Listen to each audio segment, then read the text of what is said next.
Métro, partenaire des restaurateurs et commerçants indépendants, vous présente Sud Radio, 10h-11h, Ferniaud fait le marché. Bonjour les amis, bon dimanche, un beau dimanche, un grand dimanche, un dimanche avec un programme chargé, merveilleux, magnifique, l'excellence à la française. Ah oui, ça réjouit, qu'est-ce que vous voulez dans ces temps un petit peu troublés? Il faut se faire plaisir, il faut parler de ce qui marche. Et ce qui marche bien, c'est la cuisine française, qu'elle soit dans le monde ou même chez nous, et même, je dirais, loin de chez nous, quand elle porte les accents de nos terroirs, vous allez comprendre immédiatement. Sud Radio, Ferniaud fait le marché. Ce matin, j'aimerais vous parler de deux grands concours qui pourtant font appel à des techniques, je dirais, anciennes, éprouvées, puisque on va parler là immédiatement du championnat du monde du chou farci. Oui, c'est pas facile à prononcer le dimanche matin, le championnat du chou farci.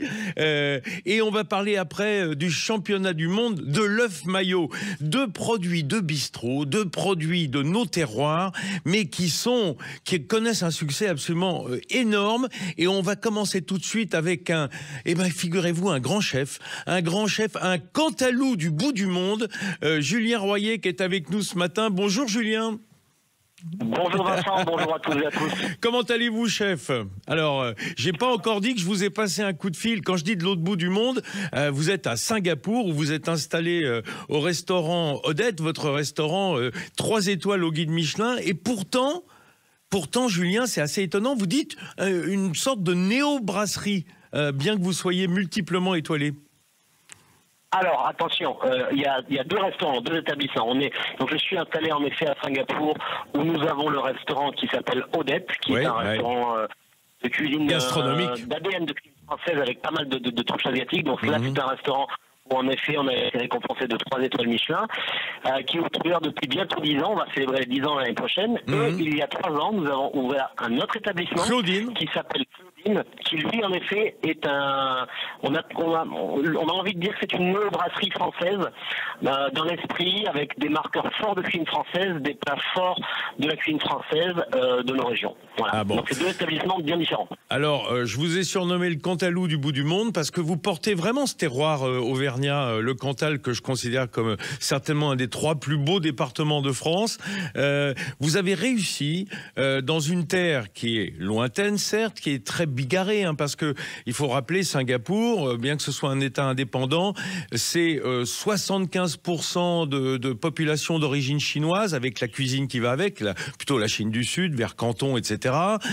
C'est à peu près 15-20% de Malais, puisqu'on est vraiment au bord de ce détroit, et un petit peu d'Indiens, etc. Donc c'est très multiculturel sur le plan culinaire, Singapour.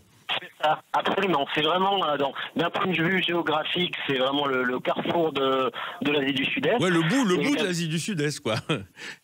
Exactement. D'un point de vue culinaire également, on retrouve plein de notes de différentes parties de cette région. Que ce soit, comme vous l'avez dit, la cuisine du sud de la Chine, des gens qui sont de Malaisie, des notes indonésiennes, thaïlandaises, vietnamiennes, cambodgiennes. Un joli melting pot lorsqu'on parle de cuisine, en fait. Ouais, et vous avez porté alors un peu de votre terroir cantalien là-bas, en Asie du Sud-Est, mais vous vous êtes aussi évidemment inspiré et empli de toute cette culture, d'abord de beaux produits, d'épices, et puis d'une végétation impressionnante dans les assiettes. Oui, absolument. Alors pour le restaurant Odette, pour le restaurant gastronomique, on est vraiment sur une cuisine d'ADN française auquel on a apporté beaucoup de notes d'Asie, de par les techniques, l'esthétique parfois. Et alors pour le restaurant Claudine, donc pour la néo-brasserie que nous avons ouvert il y a 3 ans, là on est vraiment par contre cocorico sur une cuisine 100% française. Avec des marqueurs forts, comme je vous l'ai dit. On parle notamment du chou farci, mais aussi du steak tartare, de la sole grenobloise, de la crème soufflée, du vol au vent, et on en passe. Et la truffade aussi? La truffade cantalienne? Absolument, est à la carte.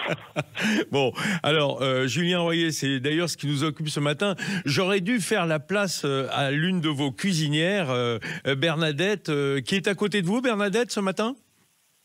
Bernadette est à mes côtés, oui. Alors, Bernadette, pourquoi est-ce qu'on parle de Bernadette Rosario? Parce que Bernadette, qui est donc une des membres de la brigade du restaurant Claudine, de cette néo-brasserie à essence très française, eh bien, vous l'avez, quelque part, vous lui avez filé le virus du chou farci, à tel point qu'elle est venue défendre ses chances à Limoges, et qu'elle a remporté, devant pas mal de Français, et puis notamment des Auvergnats, le championnat du monde du chou farci. C'est extraordinaire, ça.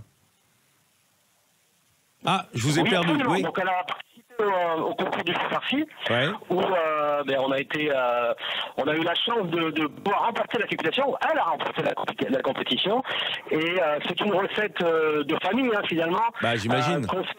Qu'on sert au restaurant.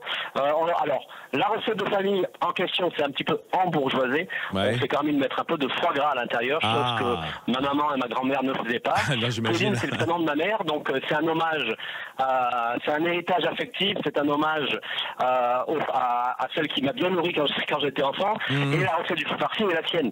Donc, on l'a mise à la carte restaurant depuis le début. On a dû l'adapter parce que vous savez, comme moi, que les recettes des mamans, c'est pas forcément très grammé, précis, donc on a dû faire pas mal d'essais, et on a réussi à faire quelque chose de pas mal, je pense. Est-ce qu'elle m'entend, Bernadette, qui est à côté de vous, la championne du monde, si je lui pose une question? Bonjour. Bonjour Bernadette. Hello Bernadette. Congratulations first for your one championship. When was the first time you discovered the stuffed cabbage recipe? Quelle est la première fois que vous avez découvert ce chou farci? I found it 3 years ago, actually, in Claudine Restaurant. Il y a 3 ans. Ouais, il y a 3 ans, in Julien Royer's team. Yes. And before that, avant ça, vous n'aviez jamais entendu parler du chou farci. Before that, before 3 years ago, you never heard about the stuffed cabbage, the French stuffed cabbage. Oh, I have not. Yeah. Ça, c'est incroyable, Julien, parce que C'est incroyable. Ouais. C'est incroyable. Côté finalement transmission qui est hyper important, je pense, pour nos métiers aujourd'hui. Alors, ce que je me demande, Julien, chef, c'est est-ce que aujourd'hui, le résultat, alors il est quand même champion du monde ce chou farci, donc c'est pas rien. Est-ce qu'il vous plaît autant que celui de votre maman ou de votre grand-mère? C'est-à-dire est-ce qu'il a pris la place dans vos souvenirs du chou farci familial? Je pense que celui de ma maman est imbattable. J'espère. Et là, pour moi, pour le coup, c'est le chou farci de ma maman qui reste le meilleur.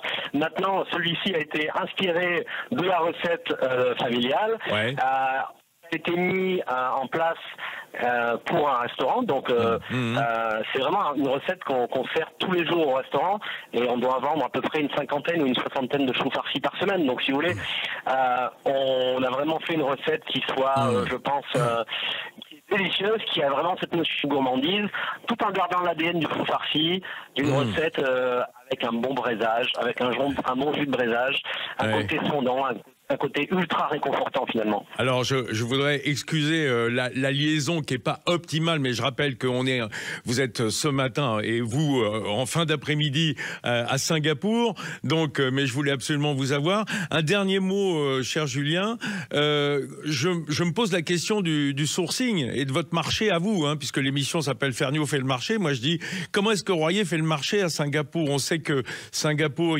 c'est une terre où il y a un vrai pouvoir d'achat, donc j'imagine que les approvisionnements sont plutôt gâtés par rapport à l'ensemble de l'Asie du Sud-Est, mais quand même, on parle de chou farci, on parle de foie gras, on parle de viande de qualité, il faut que ça ait quand même des accents français. Vous me parliez de sol à la grenobloise, vous avez pas trop de problèmes pour vous approvisionner dans ces spécialités, enfin ces produits de terroir? Alors l'avantage de Singapour, comme vous l'avez dit, c'est un carrefour de l'Asie du Sud-Est. Il y a peu de choses qui sont produites sur place, sachant que c'est un tout petit territoire, d'environ 850 km². Il faut nourrir 6,5 millions d'habitants. Il faut donc il n'y a donc pas beaucoup de place pour l'agriculture. Ceci étant dit, on a quand même pléthore de choix en ce qui concerne le sourcing de nos ingrédients. On achète des ingrédients quand ils sont locaux et qui sont de qualité, en quantité suffisante, avec une régularité. On les achète bien sûr ici. Mais en fait, on se rend vite compte que le monde est notre marché et on a accès à plein de sources différentes en ce qui concerne nos achats, nos approvisionnements. En ce qui concerne le chou, donc c'est un chou que nous achetons en France, qui vient ici, qu'on fait venir exprès pour cette recette. Le foie gras également. Il y a quand même d'autres ingrédients, type les choses qui vont dans la garniture aromatique, par exemple les oignons, les carottes, l'ail, le poivre de Campote qui nous vient du Cambodge. On a les herbes qui vont à l'intérieur de la farce, ça c'est sourcé localement. Bon, génial, donc il faut faire un petit peu le tri entre les priorités, entre guillemets, et de manière à ce que ça a un sens pour la recette et ce que ça a un sens au niveau restaurant également. Eh ben, écoutez, et on imagine bien que pour l'autre restaurant, pour votre restaurant gastronomique Odette, 3 étoiles Michelin à Singapour, on ne plaisante pas avec le sourcing, comme on dit, avec la qualité des produits. Merci beaucoup, Julien Royer. Merci, chef, d'avoir été avec nous. Vous embrasserez pour moi un autre très grand chef qui s'est expatrié, un Tourangeau de Singapour, c'est Bruno Ménard. Voilà. Vous m'entendez? Je ne manquerai pas. Et je voudrais quand même saluer également le travail de mon chef exécutif, Julien Mercier, oui, bien sûr. Claudine, bien sûr, chez Claudine. Bernadette pour le championnat du monde. Et on dit tout le temps que c'est un travail d'équipe, mais je tiens vraiment à le souligner parce que vraiment, il s'agit d'un travail d'équipe. Bah écoutez, formidable. Et j'ai hâte de venir à Singapour, un de ces 4. Mais enfin bon, c'est pas non plus la banlieue. Il faut un peu de temps pour venir. Merci beaucoup, Julien Royer. Très bonne journée à vous. Très bon dimanche. Mais lui, il est au boulot parce que c'est le soir qui arrive. Allez, on se retrouve dans une minute avec un autre grand championnat. Ça n'arrête pas. Métro, partenaire des restaurateurs et commerçants indépendants, vous présente Sud Radio, 10h-11h, Ferniaud fait le marché. Allez, retour de Singapour où on découvrait la vainqueur du championnat du monde du chou farci. On va passer à un autre championnat du monde essentiel dans le monde des bistrots. C'est le championnat du monde de l'œuf mayo, organisé par l'ASOM, l'association de sauvegarde de l'œuf mayonnaise, qui avait lieu cette semaine à Paris. Et eh bien, le gagnant est une gagnante, pour paraphraser un sketch de Coluche. Et elle est avec nous ce matin, la chef Marie Gricourt au téléphone. Bonjour Marie. Bonjour. Merci de nous avoir passé un coup de fil ce dimanche matin pour revenir sur ces merveilleux moments. Un jury présidé par le grand chef Frédéric Anton du Pré-Cattelan, 3 étoiles Michelin. On était avec Julien Royer à Singapour, donc on est dans les étoiles quand même. Et puis vous, les étoiles, ça vous connaît parce que vous êtes passé par des grandes maisons avant de tenir votre restaurant Gric comme Gricourt, G-R-I-C, et non pas G-R-2-E-K, parce que c'est pas de la cuisine grecque. Non mais je précise pour ceux qui nous écoutent parce qu'en audio c'est pas toujours simple. Donc Marie Gricourt, chef orléanaise, et là je dirais c'est un peu l'œuf mayo de l'Orléanais qui est fêté là. On est vraiment dans le Loiret est à l'honneur. Exactement, on a vraiment mis le Loiret dans cette assiette avec tous les produits qui représentent notre département. C'est merveilleux. Mais vous êtes natif de là, vous êtes de pas très loin d'Orléans. Exactement, moi je viens d'à côté de Pithiviers. Ah bah voilà. Ça. Alors voilà une autre localité qui porte le nom d'une spécialité célèbre. On en dira un mot d'ailleurs du Pithiviers. Marie, native, jeune chef. Il faut le dire quand même, parce que ça ne s'entend pas forcément dans votre voix. Jeune chef, entouré de femmes en brigade. Oui, exactement. On a une équipe de 3 femmes en cuisine avec Maud et Maëlle. On est toutes les 3 derrière les fourneaux. Génial. Moi, j'adore ça. Et puisqu'on fêtait à l'instant Bernadette Rosario, qui avait donc gagné chef singapourienne, qui a gagné le prix du chou farci, le championnat du chou farci. C'est formidable de dire qu'au fond, les femmes, petit à petit, elles redonnent les lettres de noblesse à des spécialités qui semblaient plutôt bien réservées à la gente masculine. Vous n'avez pas l'impression ? La nouvelle génération arrive. Oui, mais non, mais c'est formidable. Parce que quand on dit chou farci, quand on dit œuf mayo, on pense bistrot. Et bistrot, il y a un peu une connotation un peu masculine quand même. Oui, bien sûr. Après, il y a de plus en plus de femmes maintenant qui sont en cuisine. Donc ça arrive au fur et à mesure du temps. On arrive, on est là. Alors, j'ai passé un coup de fil également de vos admirateurs fervents et on va comprendre pourquoi. C'est Paul-Olivier qui est avec nous. Alors, Paul-Olivier Claude-Pierre, vous êtes le patron de Martin Pourret, évidemment, grand vinaigre et moutarde d'Orléans. Donc, pour vous, c'est du pain béni de la maillot du Loiret. Absolument. Bonjour Vincent. Bonjour. Mais oui, et puis alors surtout quand vos produits sont comme ça utilisés avec le talent de Marie qui emmène tout ça au sommet du monde de l'œuf maillot, bah ouais, on ne peut que se régaler. Alors, c'est même quand j'ai appelé Marie pour lui dire j'aimerais bien que vous soyez dans l'émission ce matin, j'ai naturellement dit, parce que je connais vos produits, Paul-Olivier, j'ai naturellement dit, j'imagine que comme Orléanaise, vous avez utilisé du Martin Pourret en vinaigre et en moutarde. Elle m'a dit mais c'est mieux que ça. On a été identifié en quelque sorte au festival du vinaigre, c'est ça, hein, Marie? Exactement, on a eu la phase qualificative qui a eu lieu au Festival du Vinaigre au mois de juin et c'est là qu'on a décroché un peu le ticket pour la finale. Donc c'est vraiment grâce à Martin Pourret qu'on est champion, qu'on est championne aujourd'hui. Et si je ne révèle rien d'interdit, je crois même que vous n'étiez pas spécialement, on va dire, l'envie vissée au corps de vous mettre en lumière, mais ce sont vos deux bras droit et bras gauche, les deux autres cuisinières qui vous entourent, qui vous ont un peu poussé au derrière pour faire familier. Exactement. C'est vraiment Maud et Maëlle qui ont tout donné dans ce concours et c'est important de le dire, c'est vraiment une victoire très collective. Voilà, c'est Maëlle et Maud qui sont vraiment à l'origine de ce concours et qui nous ont qui ont donné un peu l'impulsion de la participation avec bien sûr la maison Martin Pourret qui nous a aussi beaucoup inspirés. Alors, c'est formidable ce que vous dites, parce que quand on dit œuf maillot, championnat du monde, je sais qu'il y a beaucoup de râleurs qui disent « Oui, maintenant il y a un championnat du monde pour tout, etc. » Alors, c'est pas faux, dans un sens. C'est vrai que tous les 4 matins, maintenant, on sort un championnat du monde d'un produit ou d'une spécialité ou d'un plat. Mais ça met quand même la culture du bistrot. On en parlait la semaine dernière avec Alain Fontaine du Mesturet, qui vient de rentrer au patrimoine immatériel français. La culture du bistrot, elle est portée par des produits comme ça. Et l'œuf maillot, c'est même une pierre angulaire. Mais tout le monde aime l'œuf maillot, ça rassemble, toutes les générations aiment ça et c'est important de le garder à nos cartes, même nous dans les restaurants, dans les restaurants qui viennent d'ouvrir, les jeunes restaurants, c'est l'œuf maillot. Voilà, pour moi c'est vraiment l'entrée phare et iconique qui doit rester dans le patrimoine. Alors, il faut dire aussi que l'œuf maillot, ça semble simple, enfin, je veux dire, et comme c'est simple, comme tous les trucs très simples du point de vue gustatif, il faut que les produits soient parfaits. Alors, on pense évidemment à l'œuf, à la qualité de l'œuf. Je sais pas, vous avez sourcé vos œufs, vous, pour ce championnat? Vous êtes allé dans les autres fermes? Priorité, ouais. Alors, c'est une productrice qu'on connaît depuis très longtemps parce qu'on a travaillé avec elle, avec Christophe Hay, et elle est donc la ferme de Célestine à côté de Patay.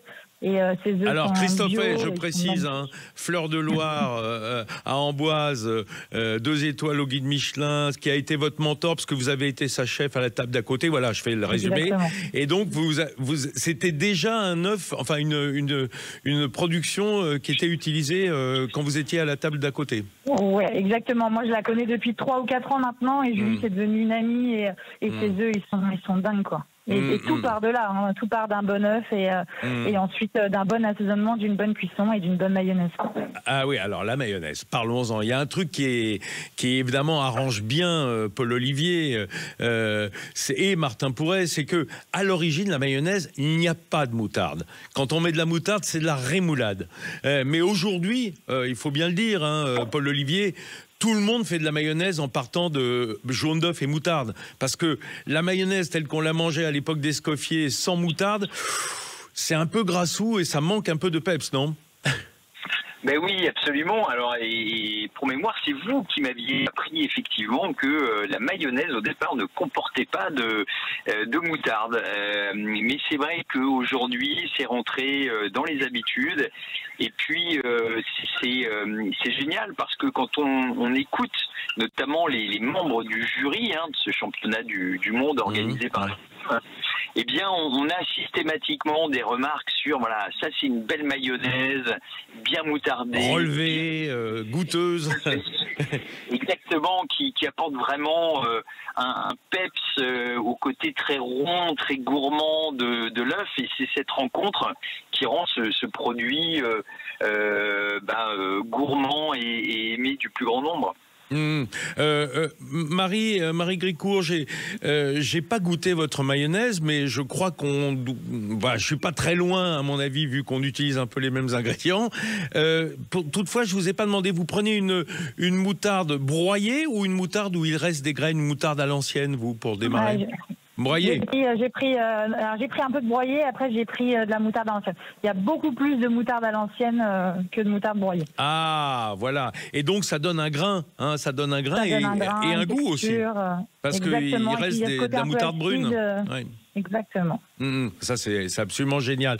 Et est-ce que, je vous pose la question, parce que moi je suis un obsédé de l'œuf maillot, même si on n'a plus le temps, mais je sais que ceux qui nous écoutent, est-ce que vous terminez avec un coup de vinaigre? Du coup, comme moi, je fais ça comme ça. Est-ce que c'est une bonne méthode? Ouais, toujours. Nous, on met toujours un petit trait de vinaigre. Alors là, on a pris le 6 ans d'âge de la maison Martin Pourret pour vraiment ramener ce petit côté acidulé qui est vraiment important sur la mayonnaise.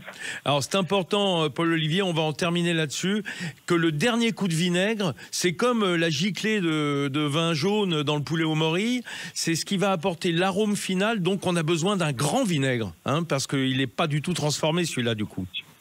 Mais non, là vous êtes sur un très très beau vinaigre qui va vraiment donner son empreinte et sa fraîcheur, son équilibre à la mayonnaise.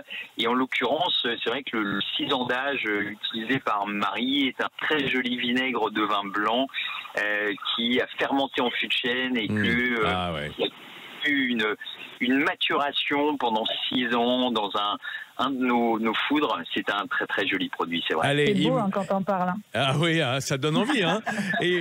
C'est l'heure de l'œuf maillot, 10h30 là. Une dernière chose, j'ai 30 secondes pour vous dire, j'ai ouï dire d'abord que c'est votre papa qui vous a vraiment donné le virus de la cuisine, Marie Gricourt. Il travaillait au ministère. De quel ministère il travaillait, votre père, comme chef? Ministère des Finances. Ministère du...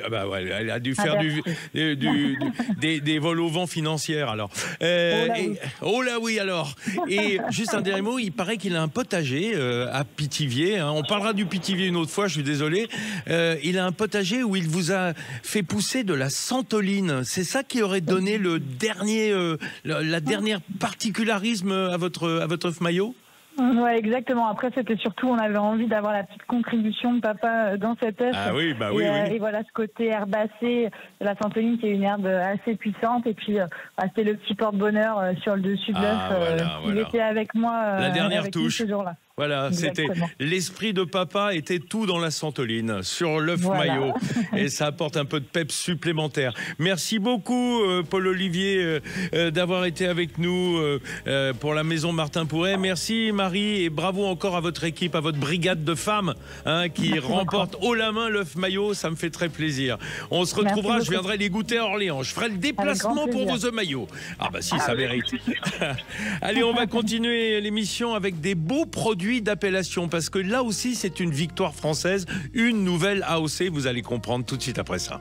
Métro, partenaire des restaurateurs et commerçants indépendants, vous présente Sud Radio 10h-11h, Ferniaud fait le marché. On sort des concours et on retourne dans les récompenses. Oui, les récompenses, on aime ça. Hein. Moi, il y a un truc que j'aime particulièrement, c'est les produits d'appellation, d'appellation d'origine contrôlée ou protégée, selon qu'elle soit française ou européenne. On va vous expliquer ça. Eh bien, figurez-vous qu'il y a un nouveau venu sur le grand plateau de fromage français. Ah, ça fait du bien dans les fromages d'appellation, parce que des fromages d'appellation, on n'a pas tant que ça. On dit toujours plus de 300 ou 400 fromages. Il y en a même peut-être plus de 1000 si on fait attention aux marques. Mais là, les fromages d'appellation d'origine contrôlée ou protégée, il y en a à peine plus de 45. Je crois que ça doit être 47 avec celui le dernier qui vient d'arriver, qui est le Motet sur feuille. a dit qu'est-ce que c'est que ça? C'est sûr que si vous n'êtes pas de la région Poitou-Charentes, élargie, on va dire, au Pays de la Loire ou à la Nouvelle-Aquitaine, eh bien, vous ne savez pas ce que c'est que le motet sur feuille, si vous n'êtes pas un assidu de votre fromager. C'est pour ça que ce matin, j'ai demandé l'avis de 2 spécialistes qui vont nous guider un petit peu sur ce nouveau venu. D'une part, je suis avec Carole Ly au téléphone, qui est directrice de l'INAO, l'Institut national des appellations d'origine. Bonjour Carole. Bonjour. Je vous ai demandé d'être avec nous ce matin pour qu'on comprenne un peu mieux ce que c'est qu'une AOC, hein, parce que ça échappe à la plupart de ceux qui nous écoutent. C'est un label qui est délivré par l'INAO, qui est un label d'État, en quelque sorte. Oui, tout à fait. C'est une reconnaissance officielle. Oui.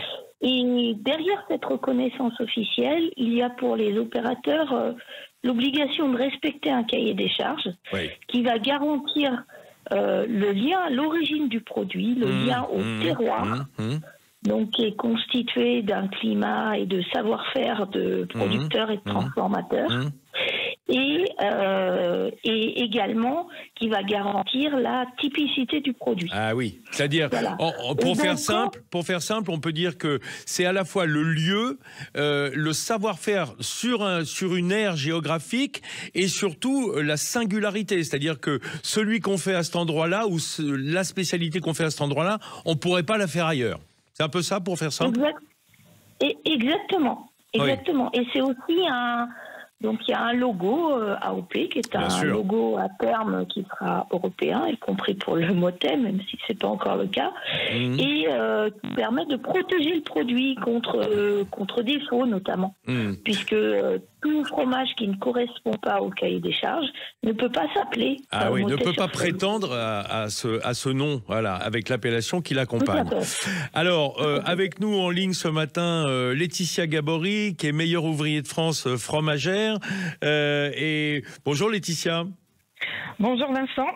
Alors, vous êtes une fromagère non pas boutique, vous êtes une fromagère des restaurateurs, puisque vous servez un peu de guide et de sélectionneuse pour l'enseigne Métro, c'est-à-dire que vous servez en fait en deuxième main aux restaurateurs à chercher les meilleurs fromages, si je fais simple.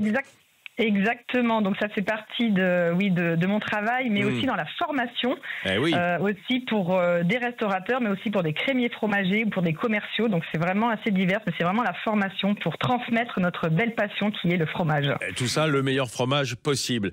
Et comme vous êtes, même si vous êtes installé dans le sud-ouest, vous êtes vendéenne d'origine, vous? Exactement. Donc le motet, il s'en fait en Vendée, hein. L'aire d'appellation couvre la Vendée. Exactement, une toute petite partie, on est vraiment, c'est une petite partie de la Vendée, vraiment du sud de la Vendée. Donc, oui, mais c'est principalement, de toute façon, ça va être les Deux-Sèvres, il y a la Charente, Charente-Maritime. C'est surtout Poitou-Charentes, quoi. Voilà. Exactement, c'est vraiment Poitou-Charentes. D'ailleurs, je vous pose une question. Du point de vue de la fromagère que vous êtes, hein, passionnée, c'est un peu la fête quand il y a un nouveau fromage d'appellation d'origine contrôlée qui arrive sur le plateau. Ah oui, non, mais c'est sûr que c'est une très belle reconnaissance. C'est surtout une très belle reconnaissance pour nos producteurs qui fabriquent ce fromage depuis très longtemps. Parce qu'il a vraiment, derrière ce fromage, c'est vraiment toute une histoire, aussi bien géographique, mais aussi les facteurs humains de ce produit. Et puis, nous, c'est aussi la protection de nos savoir-faire, de notre patrimoine français fromager. Et puis, c'est vrai que c'est avoir une AOC ou après, l'AOP, cette reconnaissance européenne, c'est très long. C'est vraiment tous les acteurs de la filière qui s'investissent, et donc c'est vraiment une fête, donc on est vraiment très heureux. J'imagine. Laetitia Gabory, à l'heure qu'il est, on n'a toujours pas dit que le motet sur feuille, parce que c'est important sur feuille, on va l'expliquer, c'est un chèvre. D'abord, c'est un fromage de chèvre. On peut peut-être dire d'ailleurs, Carole Ly, que globalement en France, la région centre et Poitou-Charentes sont les deux grandes aires d'appellation des fromages de chèvre. Oui, alors il y en a aussi un petit peu dans le sud-est. Bien sûr.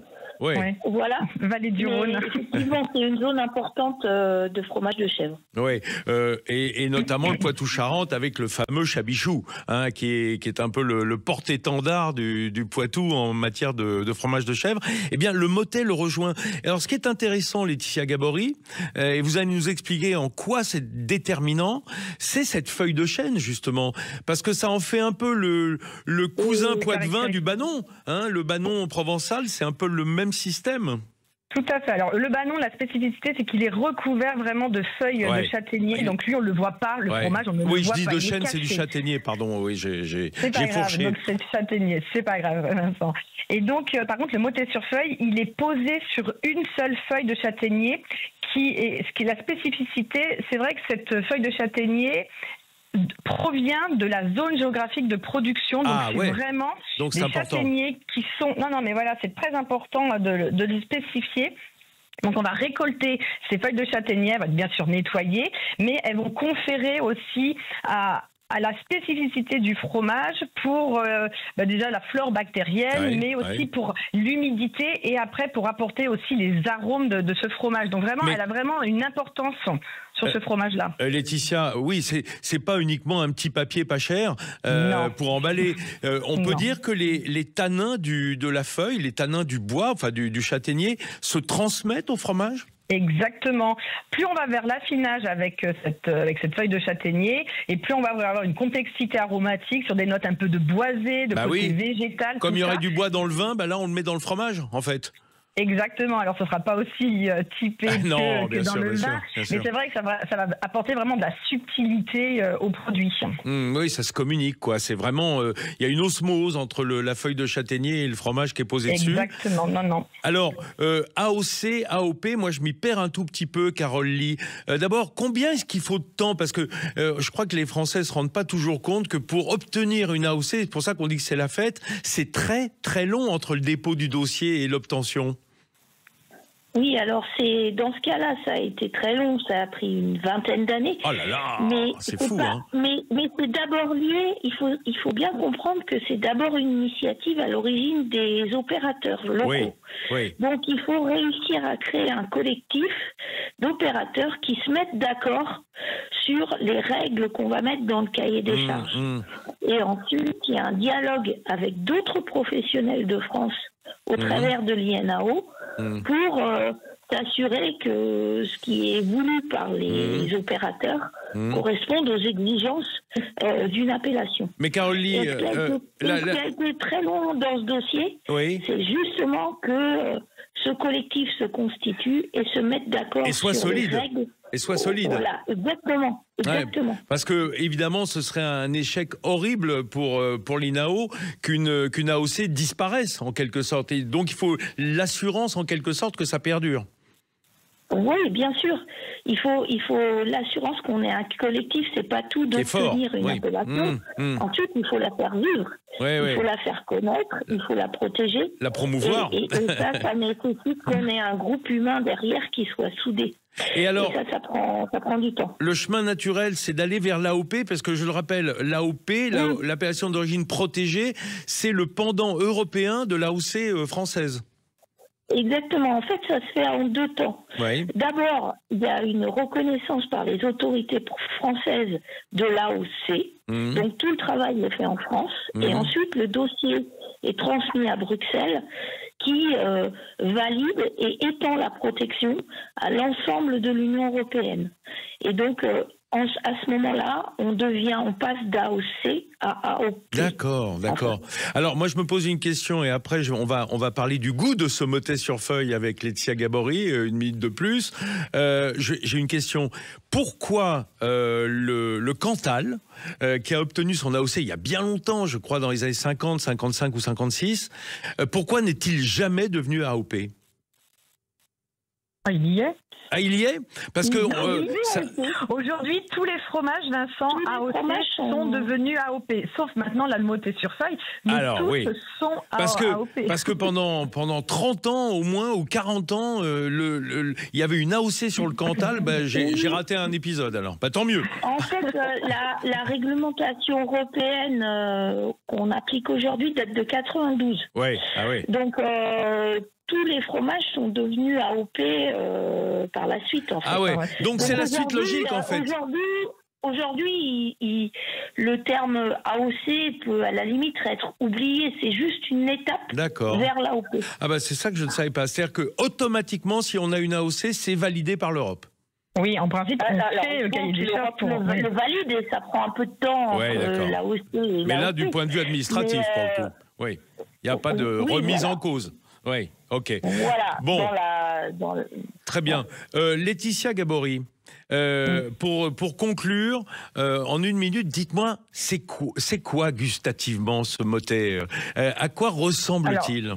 Déjà, le motet, c'est un petit fromage de chèvre à peu près. On est à 180-200 grammes sur ce fromage.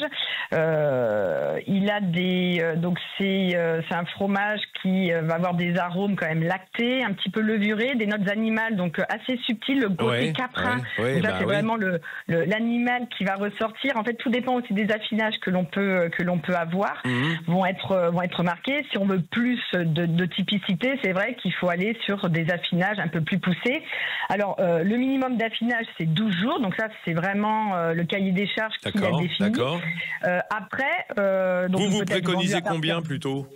Non, mais après, c'est une question de goût. Tout dépend comment on veut le consommer, à quel moment, à quelle période de l'année, si on a besoin de quelque chose de frais ou de quelque chose d'un petit peu plus typé, un peu plus animal ou sur des notes un peu boisées, végétales ou voire même fruitières. On peut avoir de la noisette. La croûte est cendrée?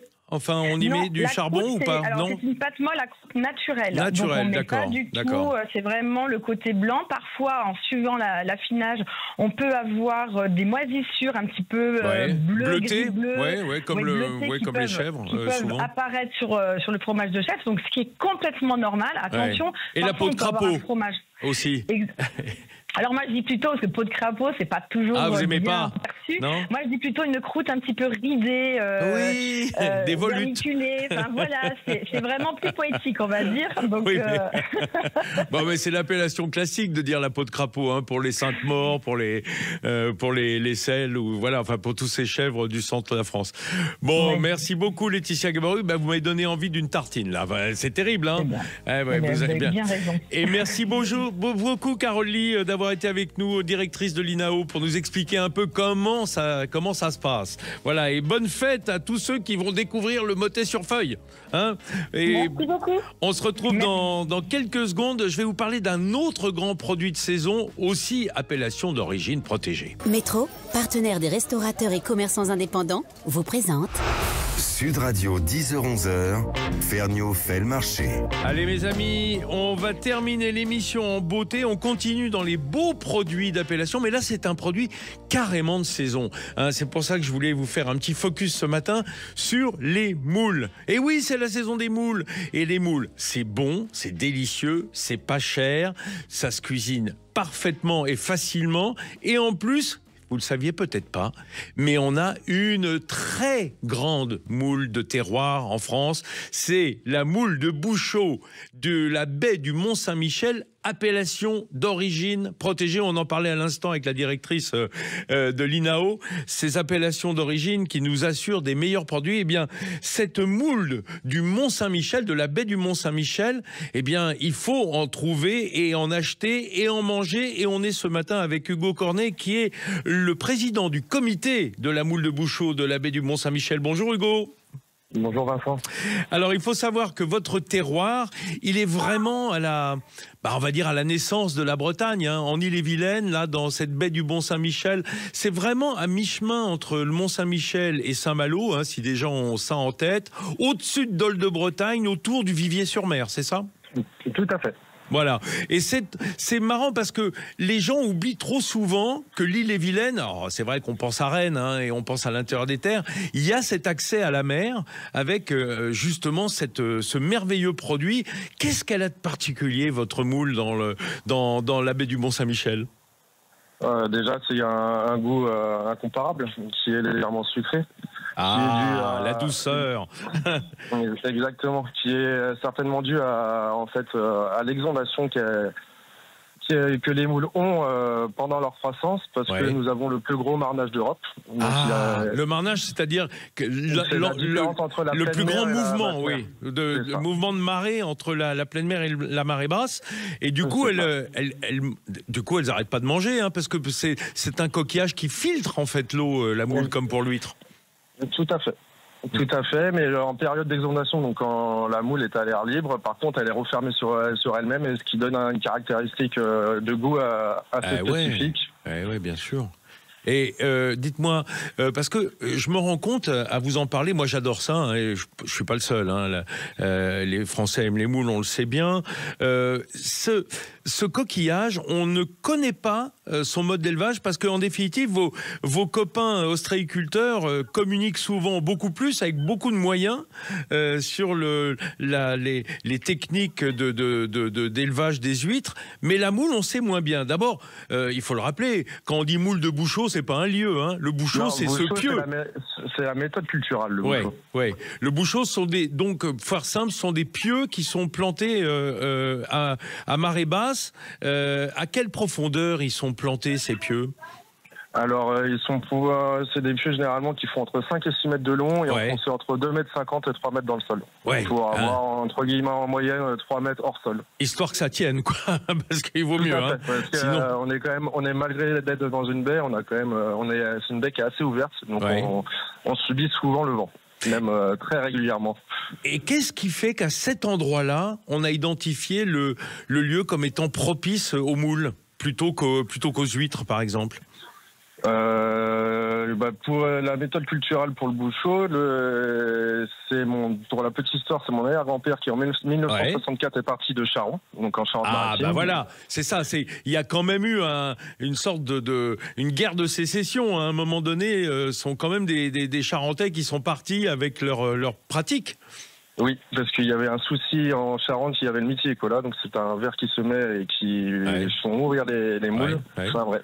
Et du coup, en fait, il est venu pour la pérennité de son entreprise venir essayer la méthode culturelle de Bouchot dans une autre zone. Et il a choisi le Villiers-sur-Mer, donc en bas du Mont-Saint-Michel. Alors, si ça se trouve, à l'époque, les gars de là-bas, je sais pas moi, de la baie de l'Aiguillon, là-bas, ils ont dû se dire, ça marchera jamais, là, aux confins de la Normandie et de la Bretagne. Et aujourd'hui, ils doivent être quand même saisis que vous ayez une appellation d'origine protégée. Oui, surtout qu'on est seul crustacé à avoir en France, à avoir une appellation d'origine protégée. Oui, pour un coquillage, c'est absolument extraordinaire. Et c'est pour ça que je vous redemande, il y a forcément, en dehors du lieu, du savoir-faire, il y a forcément un goût qui est différent que celui qu'on trouve partout ailleurs pour les moules. Oui, c'est ça. Mais après aussi, on remplit un cahier des charges qui est très strict pour juste à titre pour avoir des chiffres. Il y a environ 318 000 pieux dans la baie du Mont-Saint-Michel pour une capacité d'ensemencement de 100. Et en fait, il y en a que 195 000 d'ensemencés. Donc en fait, en limitant le nombre d'individus dans la baie, ça permet de laisser suffisamment de nutriments aux moules qui sont en croissance. Et du coup, on permet de garantir un taux de chair qui est de minimum 25% et une taille qui est de 20%, maximum 20% dessous de 4 cm. Qu'est-ce que c'est comme variété, la moule qui grandit chez vous? C'est de la Mytilus et du lys.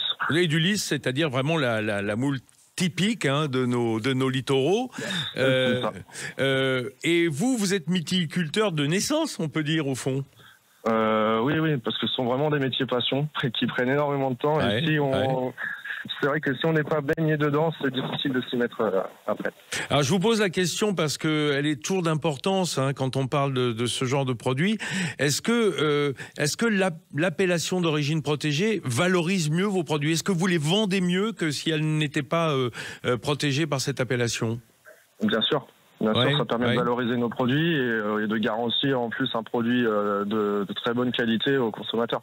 C'est un peu la récompense, le fait de garantir un beau produit, la récompense c'est de mieux le valoriser.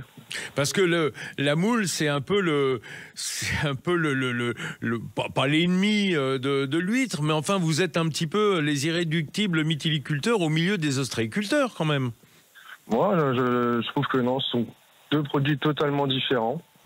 Pour moi, notamment parce que ça se cuisine la moule. Hein. C'est quand même ça la grosse différence. Même si on peut chauffer l'huître, ça fait quand même 2 modes de consommation bien différents. Oui, et puis ce sont 2 méthodes culturelles qui sont totalement différentes, et avec des caractéristiques. L'huître est très iodée en goût, et la moule, nous, elle est plus sucrée. C'est ce que vous recherchez, et ce qui l'a fait apprécier souvent des enfants qui ont du mal avec les huîtres, par exemple. Hein. C'est ça. Généralement, je pense que la moule, les premiers fruits de mer qu'on aime quand on grandit, c'est la moule qui va faire partie des premiers. Alors, je le disais, on est en pleine saison, là, ça a bien démarré. Ça va jusqu'à quand? Alors, la saison, c'est de juillet à février. Ah, ouais, alors non, on est plutôt en fin de saison. Alors, enfin, en tout cas, sur le milieu finissant. On arrive, ouais, c'est ça. Ouais. Et est-ce qu'elles sont bien distribuées vos moules de la baie du Mont-Saint-Michel? On les trouve facilement? Parce que c'est toujours le problème. Vous avez, j'imagine, pas une production qui est pléthorique. Ah non, on a une production qui est limitée. Ah oui. Donc nous, on produit entre 8 et 10 000 tonnes de moules. Oui. Donc après, bien sûr, la saison peut peut-être se finir. Ça représente combien de la production française, pour qu'on se rende compte? Ça représente environ, en bouchot, juste en bouchot, c'est 20% de la D'accord, un cinquième, d'accord. C'est quand même pas si mal, hein. On a des chances. Et plutôt vers la restauration ou plutôt vers la distribution? On arrive à atteindre vraiment tout le monde, donc que ce soit de la GMS ou de la restauration. Bon, on les guettera, vos moules, hein, dans les rayons, maintenant que ça se vend en barquette sous vide souvent. J'imagine que vous le faites aussi? Oui. Bon, c'est formidable. C'est une bonne manière d'acheter des moules quand on est dans un supermarché, et surveiller que ce soit des moules d'appellation. Hein. Je rappelle, moules de Bouchot de la baie du Mont-Saint-Michel, appellation d'origine protégée par l'Europe. Merci Hugo Cornet d'avoir été avec nous. Ça m'a donné envie là de vous entendre. Je vous laisse aller en mer, surveiller un peu vos Bouchots. Voilà les amis. J'espère qu'on vous a mis un peu de baume au cœur dans cette période plus que morose, hein, pour notre agriculture française, d'ailleurs pas seulement pour l'agriculture malheureusement. J'espère juste que on pourra continuer, comme disait Henri IV, à mettre la poule au pot qu'est-ce que je dis, la poule au pot? La moule au pot tous les dimanches. Voilà, on va mettre la moule au pot, c'est bien ça. Allez, direction les infos de 11h, et après c'est le tour d'Alexandre Devecchio en toute vérité. Je vous laisse préparer le repas et passer aux choses sérieuses. Oui, la cuisine, c'est du sérieux. Même si la dégustation, c'est que du plaisir. Bon dimanche à table et à l'écoute de Sud Radio. Sud Radio, Ferniaud fait le marché. Avec Métro, partenaire des restaurateurs et commerçants indépendants.